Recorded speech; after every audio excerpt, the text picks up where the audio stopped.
Hello दोस्तों, नमस्कार। Bloody home channel पे आपका स्वागत है। तो टाइम न लेते हुए चलते हैं अपने स्टोरी पे। मैं दिल्ली के एक फैक्ट्री में साफ़ सफाई का काम करता हूँ। मेरा घर फैक्ट्री से 5 किलोमीटर की दूरी पर है।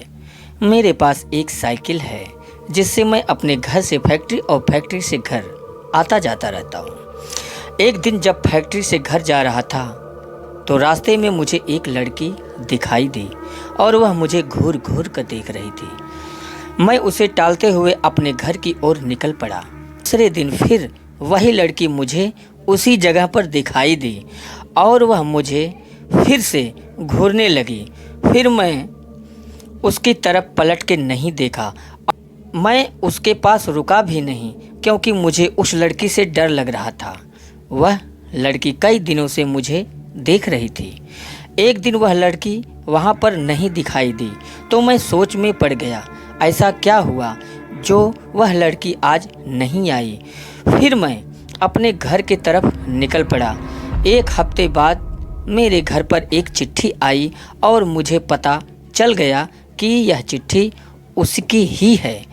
उसमें उसका नाम प्रीति लिखा हुआ था और उसमें एक फ़ोटो निकली जो कि उसी लड़की की ही थी। मैं चौंक गया और उसे मेरा पता कैसे चला।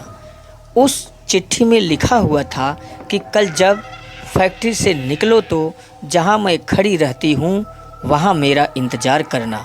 उसके दूसरे दिन मैं वहां पहुंच गया तो वह लड़की वहां पर नहीं खड़ी थी। मैंने काफ़ी इंतज़ार किया, फिर मैंने अपने घर की तरफ चल दिया और तभी मुझे याद आया कि जो चिट्ठी आई थी उसमें उसका पता तो ज़रूर होगा। फिर मैं उसका पता पढ़कर उसके पते के अनुसार उसके पते पे मैं पहुंच गया।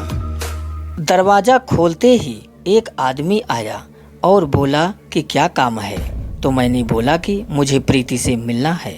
तो उस आदमी ने बोला कि मैं उसका पापा हूँ और प्रीति को मरे हुए 2 महीने हो चुके हैं।